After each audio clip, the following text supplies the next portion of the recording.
Hey guys, how you doing? Mr. Move that over here. That's better.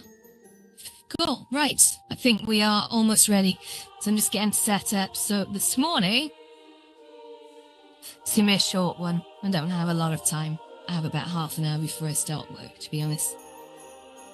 I'm gonna do a quick audio test though, guys, just to make sure we are not blasting you with nonsense, so bear with. That's fine. Oh, great. I'm going to do a quick audio test on YouTube now as well. Please do bear with.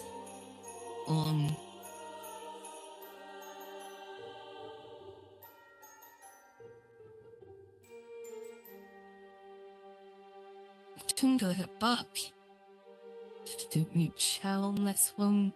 Wait, just testing now. Won't be a moment.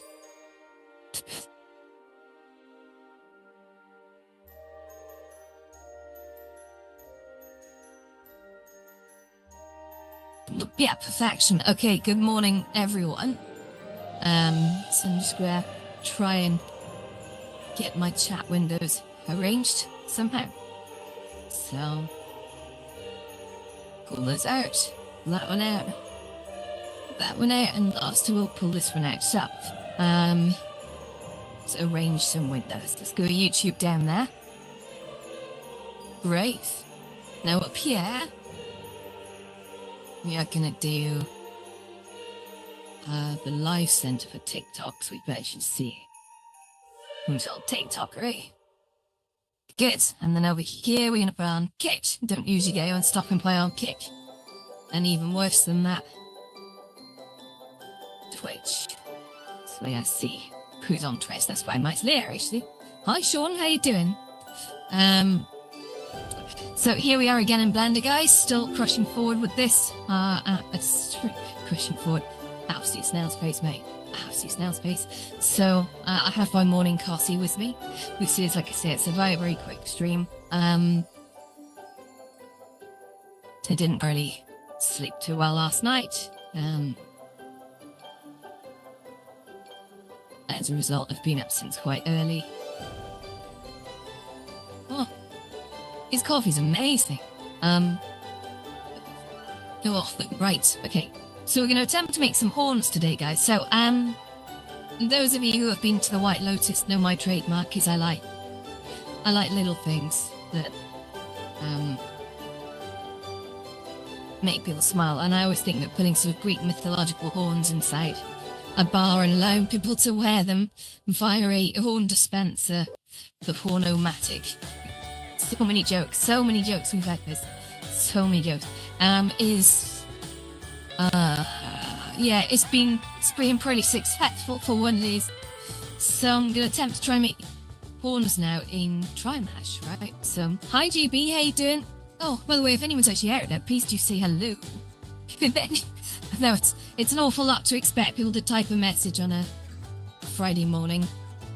But it's always nice to see people out there. So, how do we make horns? Well, it's a good question. So the general theory of it is that we start off by creating a mesh.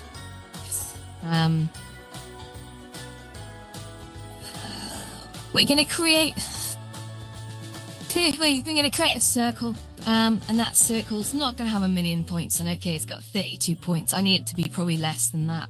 I think maybe 12?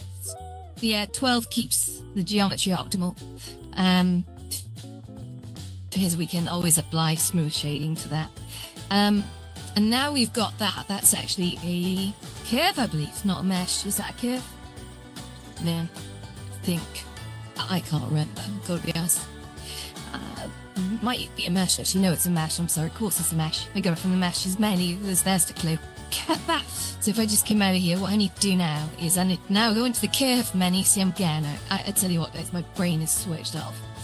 And there here we've actually got extended curves. I do sleep Ospreys. I really do, mate. But I didn't. I'm gonna be honest with you. It's not been a great week. I have been having a few problems with sleeping, so I'm choosing to turn that awake time into something useful. I know that sounds ridiculous, but yeah, it's not been a great week, so yeah. So what we're going to do is we're going to use an Archimedean curve spiral. I know, it's 7:26 a.m. I'm at my morning coffee, and we're talking about Archimedean spirals already. So if I just drop one of them in, you'll see. Then it looks kind of circly. But look at this little menu thing down here, right? If we... there is a number of turns, and there's a number of steps. The written one after is the height. This is the one. Watch this come to life. So we've got ourselves a nice Archimedean curve going on here. And we can take a number of steps down of it, because again, these things have got to be fairly low capacity, right? They can be running a game engine. So I don't need them to be super smooth. They just need to do the job, basically. So I think if we take steps down a bit, how many can we get away with having? I think we did more tens if you are as well. Like, woo! Great for doing spiral staircases in the Archimedeans. So we got control over whether it's counterclockwise or clockwise for sure. But to me right now it doesn't matter because it's actually going to be mirrored. It's just jolly across. No, I'm not going to play with these. We get logarithmic, spheric, and torus, and these ones we might have a bit of fun with soon. But right now it's not what I'm after. So I'm trying to work out. I think one term is probably.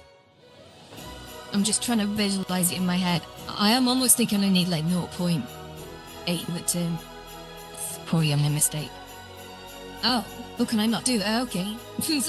Maybe I can control that with something else. So the actual curves there. Now the curve's not renderable in its basic form, right?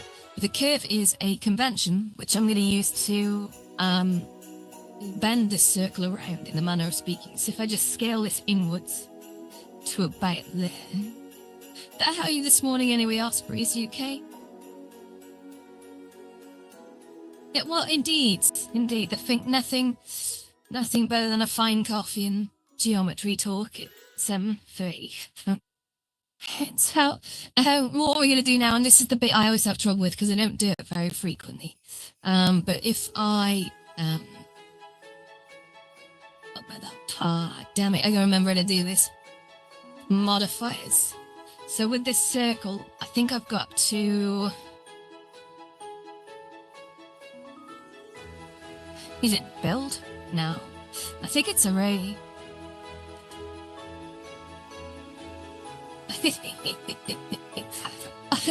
I'm messing this up. So, let's go. Is it object offset? Do I grab the spiral and put that into the object offset? What happens? I may need to turn this into more than just a circle, you know, so let me extrude that upwards on the Z. I might see what happens. So that's fine. So I need to turn the object offset on. Ooh. And factor X. That's not at all what I was after. No, I think I've chosen the wrong thing. It's not array that I want. And in fact, I'm a little skeptical whether I need to extrude it. I'm going to take that back. I'm so sorry. Right, there we go. So it's come out of there. Let's just add, if I remove the array, let's add a new modifier. And I think it's going to be generating possibly, if we've got curve in here at all, or is that deform? We have got curve and deform. So if I now give it a curve object, that makes more sense. Whoosh. And form axis, I don't know what that's going to be just yet, but it does need to be longer. So what I'm going to do is I'm going to shift E, no, tab, control A even, shift E, no, it's not shift E, it's just E, on Z, fine,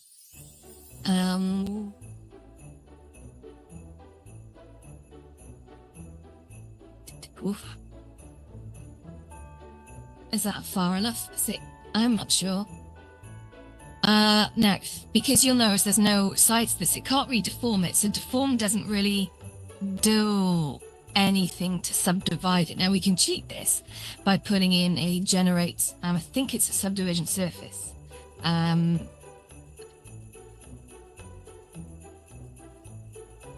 maybe not. I think that's created the wrong kind of subdivision. Let's just check that on the mesh. Yeah, so the subdivision surface is confined itself to just subdividing a cylinder, I believe. Let's try moving this up here and see what happens.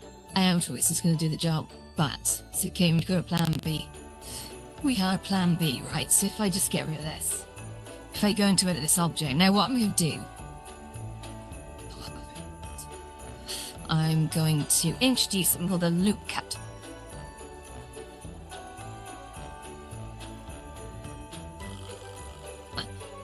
If I just bring this up to a sensible number of cuts, and I just sort of click that, and then I click enter, let's see what happens when I come out. Oh, it's still not doing it. And this is probably actually because the deform axis is not set right. I see.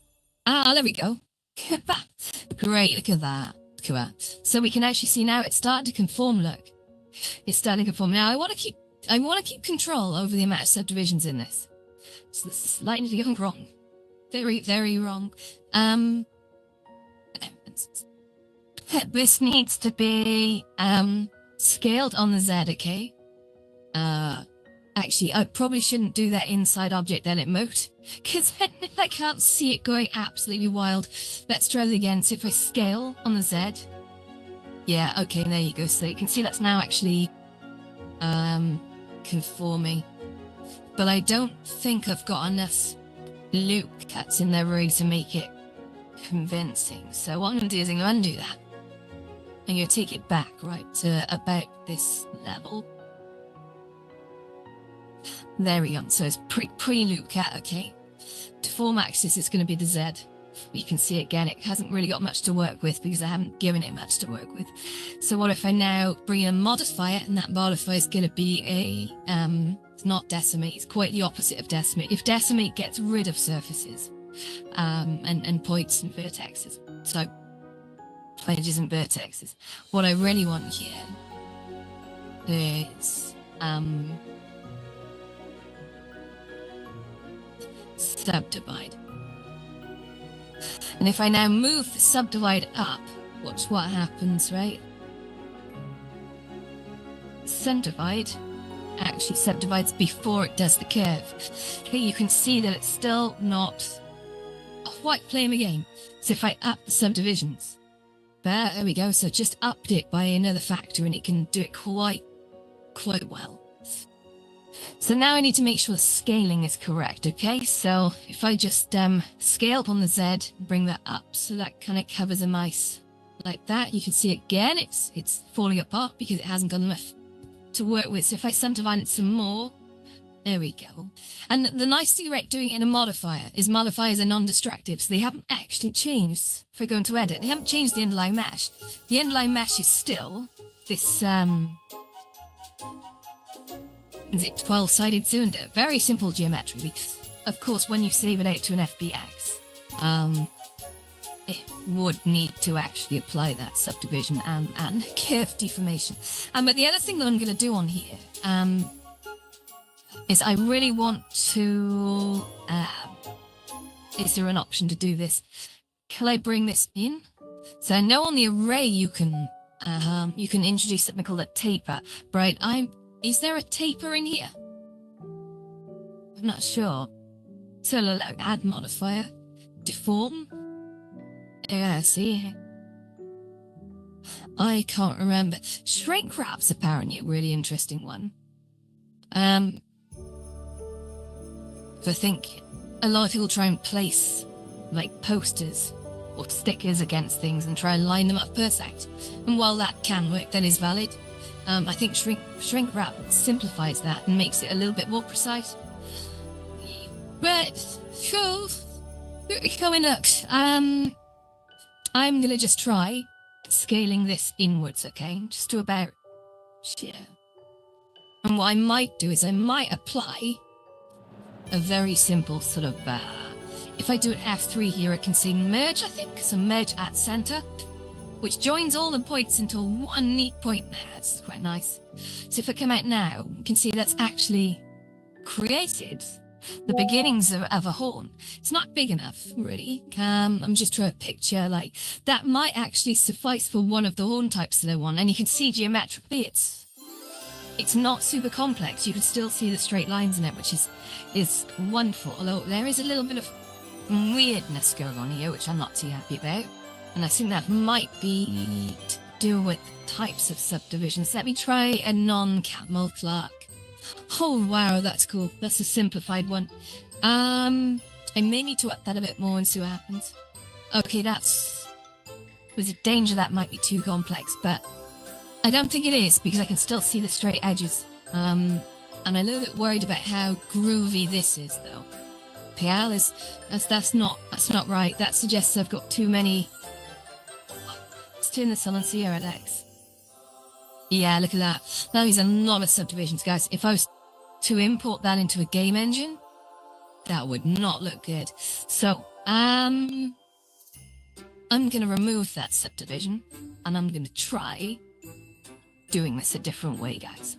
So if don't worry, we got 4 people on YouTube. Nice. Hello, everyone. Feel free to say hello. I am relatively friendly. One of your days, I'm actually gonna subdivide. Subdivide edge and ring. That's interesting. I've never tried that. Scooty off. What happens? Oh no. I think that's very specific. Let's undo that. Okay. So what we're gonna do here is we're gonna do F3. There's so many of these hidden operations in Vanda, and they're designed to make your life easier, right? But hello, Castle Orange. How you doing? They're designed to make your life easier and provide a lot of shortcuts. But the problem is they all have fancy names, and you've got to know they exist and at least maybe what they do, or accidentally find them. So, I want to do a loop cut slide, and then we're gonna just pop this. Can I do that here? Oh no. Oh, hang on. Oh wait, it's not a what? I now need to undo something, because when I forced all these things into a point, I think what I did is I broke an edge loop. So let me just leave that in as an edge loop, okay? When we say edge loop, that's an edge loop down the bottom, and that's circular thing at the top. That is an edge loop, okay? So if I was to select all the fascias that wrap around now, you see, that allows an edge loop select. So now if I do an edge cut and slide,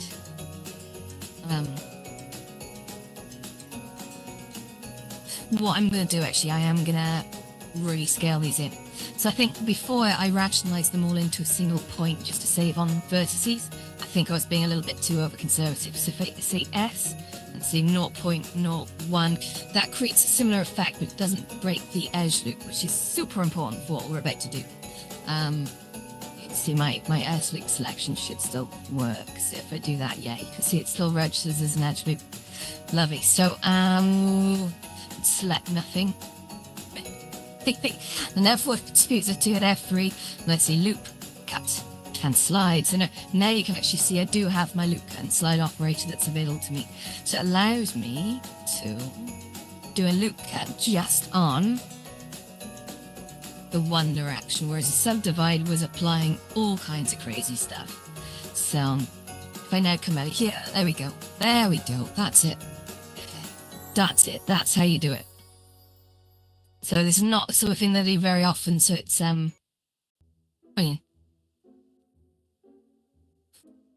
Gwyn's to check we got no faces down here because we don't need them. But that's quite a nice horn design. I think I'll keep that one. But the great thing about this as well is that I think, if I can see collection, so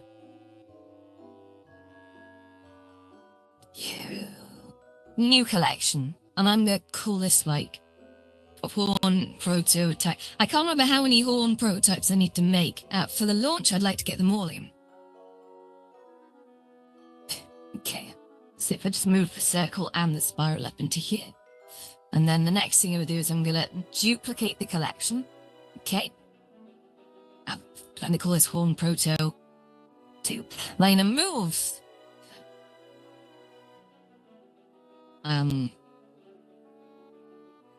Yeah, there's so many things you can do with this.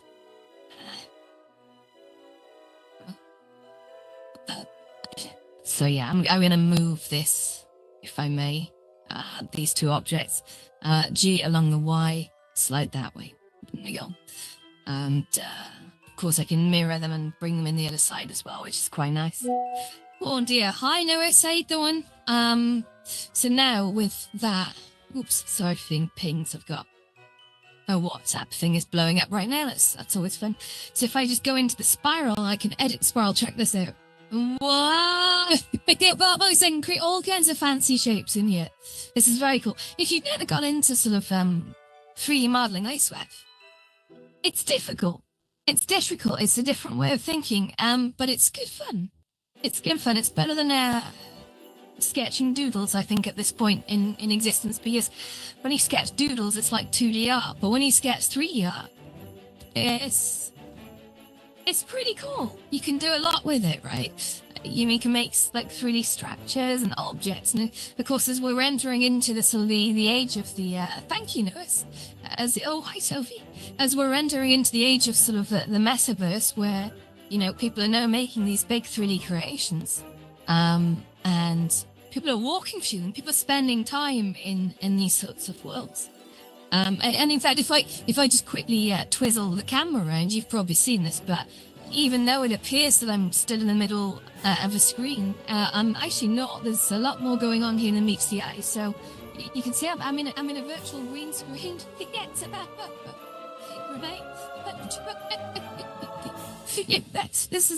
This is not a fourth wall break. This is some kind of break that I don't think is even been defined in the dictionary yet. It's some kind of break. Psychotic break, maybe, no, but it's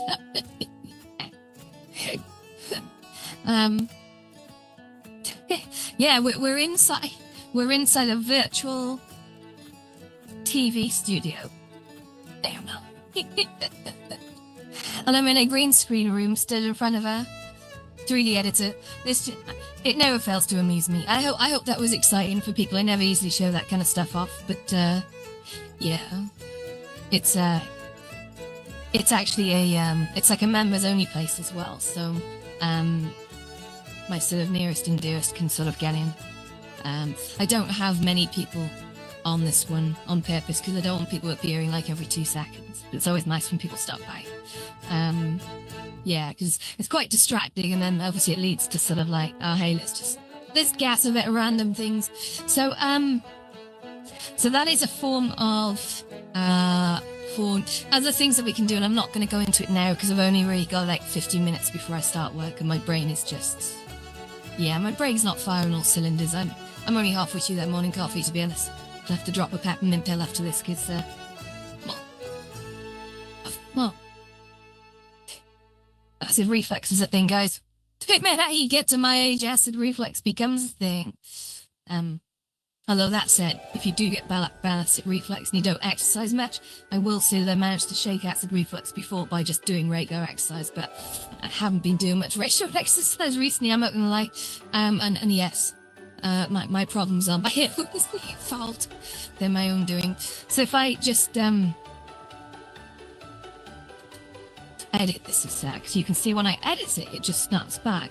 And this is quite wonderful because now I can do things like, I think, checkerboard selecting. And your shapes and checkerboard selecting. I haven't really used this much, but for these kinds of operations, if I do a loop cut and slide here, check this out. Actually, what I'm gonna try. Yeah, no, too much running through my mind. This is the problem. I get so wired. This is why I can't sleep very well.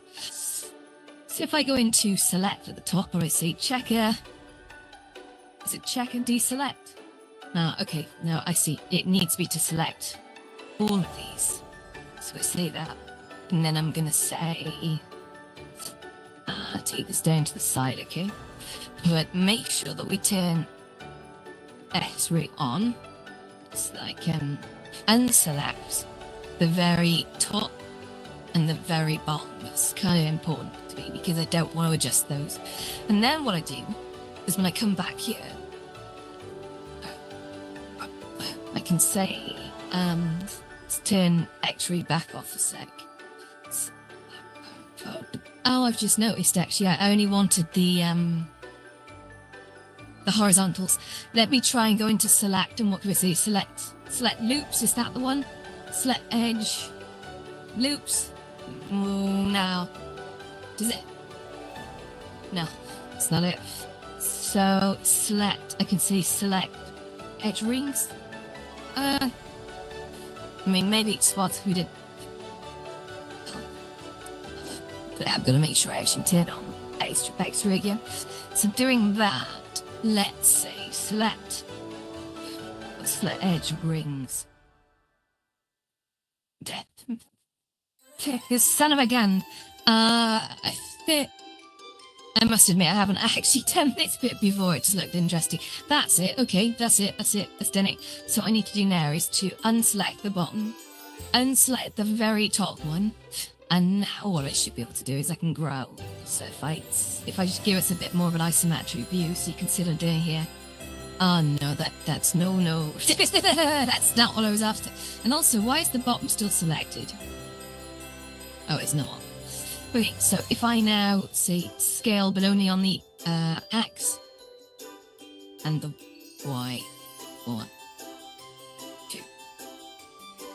Oh no! I know why that's not working. It's because I need to check and deselect mode. So there's all these things that I need to try and remember. Oh, well, that's not at all how I thought that was going to go. Do you know, I'm going to do this manually. So let's turn off X-ray, because that's not helping me right now. So if I select all there, select all there, select all there. I'm sure there was an easier way to do this.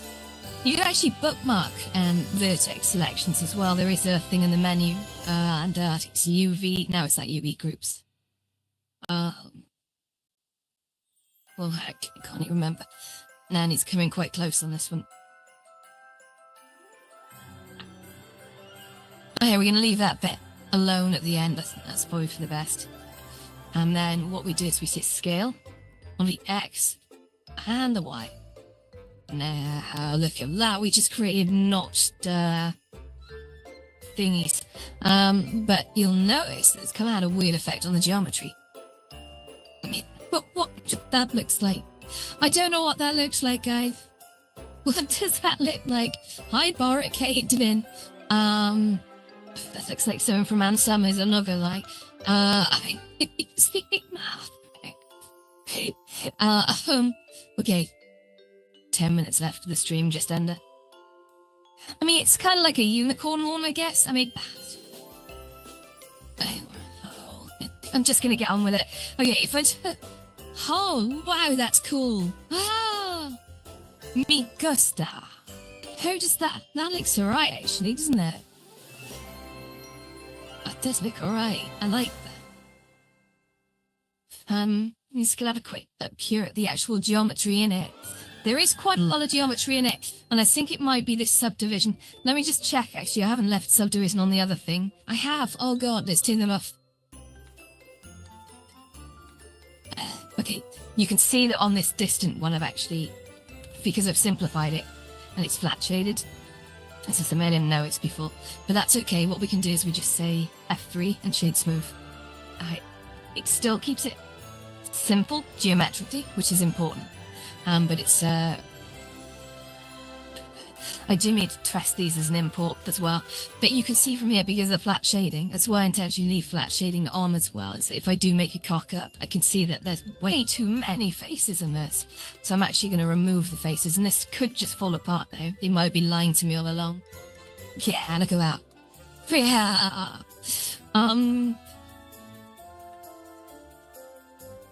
So if I just go back in and edit, now can I scale on the X and the Y? Let's bring that inwards just a bit, because I don't need the ridges to be too pronounced.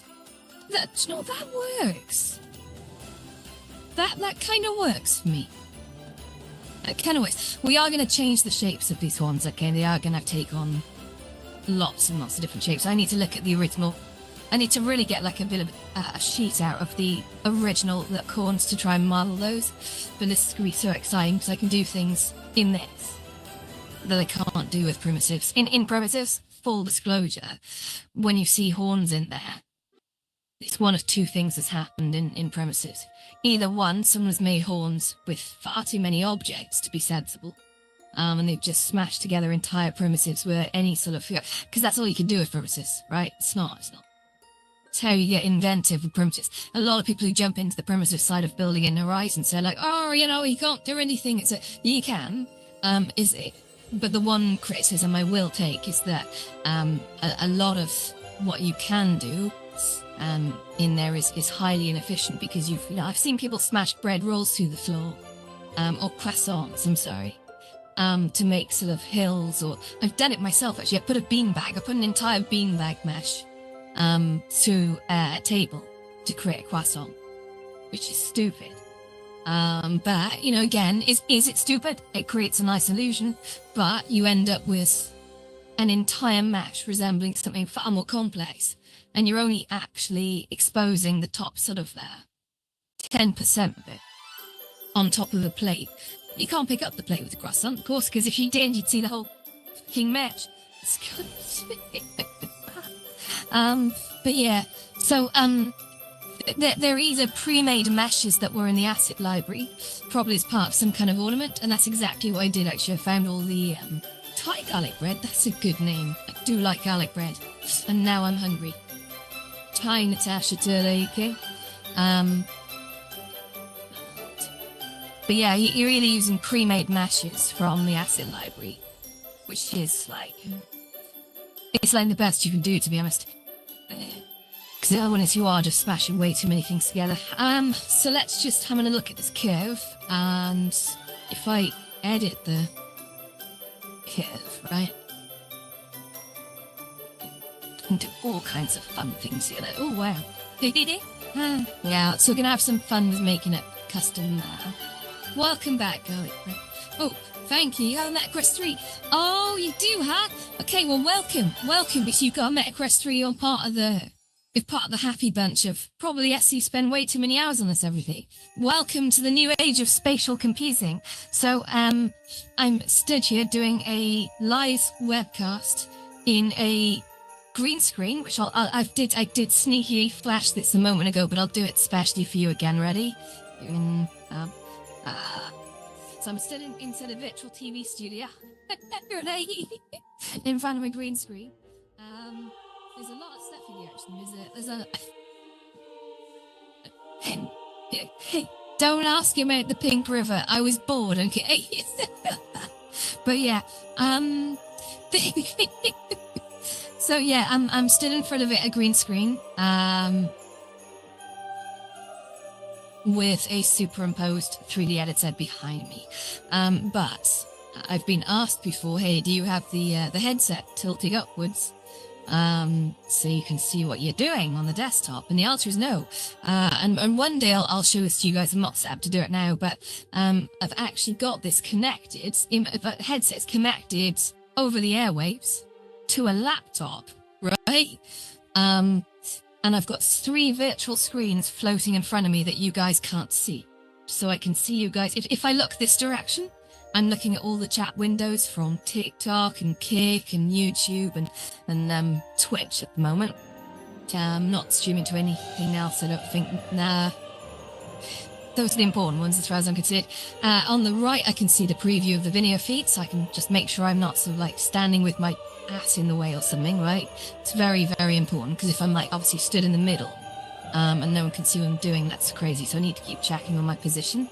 I just move myself over here a sec.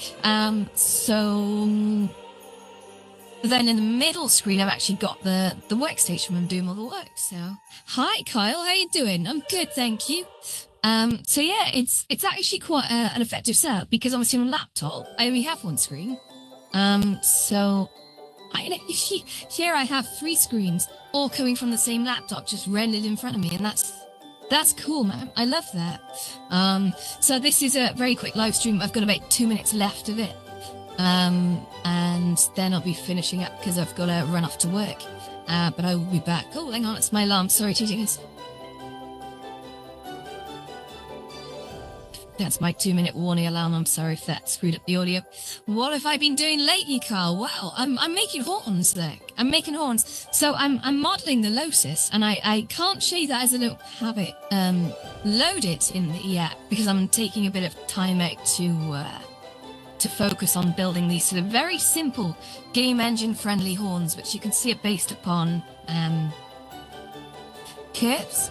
And if I sort of click on this thing, you can see that it's actually just the cylinder that I've sort of subdivided quite tactically. I haven't thrown it out to sort of the subdivision modifier because that tends to make way too many surfaces. I'm going to need to keep it light on polygons so it renders well in Horizons. But these guys are going to be deployed into a world in Horizon Worlds, okay? And the world is called the White Lotus. And it is a place that I've been running for just shy of 1 year, and it's like a little social hub for sort of UK and European people. US people are welcome, but I'm not there during popular US times. I think Horizons at the moment gets incredibly busy during US times, which is always like 2 a.m. in the morning for us. I can't do that. I have a full-time job. But then you've got the UK crowd, of which that's going to be an emerging number of us. Oh shit, guys, I gotta run because I'm so wet. But yeah, I stream to YouTube, Twitch, Kick, and TikTok. I try and do it daily, sometimes multiple times if I'm in the mood or have the time. And thank you very much overall for tuning in. Yeah, the White Lotus. It is an 18+ bar. It is meant for adults. I'm at the verge of upping that to a 25+, and that's not going to say that anyone under 25 can't go in there. I'm just trying to sort of attract perhaps a crowd that's maybe just a little bit older, because I tend to find a lot of the 18-year-olds are still quite young. So yeah, I can't enforce a 25+ ban, but I can certainly put in a thing to try and guide it. The people that go there tend to be over 30 anyway, like, so we have all ages, really. I'm not down on any age, but definitely 18+. That is the one thing I don't mess around on, for the protection of both sort of kids and adults, because adults don't want to be hassled by kids. There's enough places for kids to go, and kids, honestly, I think it's safer if they're not around adults in the mess of this. But anywho, right. Thank you very much for the follow, Garlic Bread. Lovely to meet you. I know I end the stream there, guys, but thank you very much for tuning in. So yeah, I've got to start work, so I'll see you later.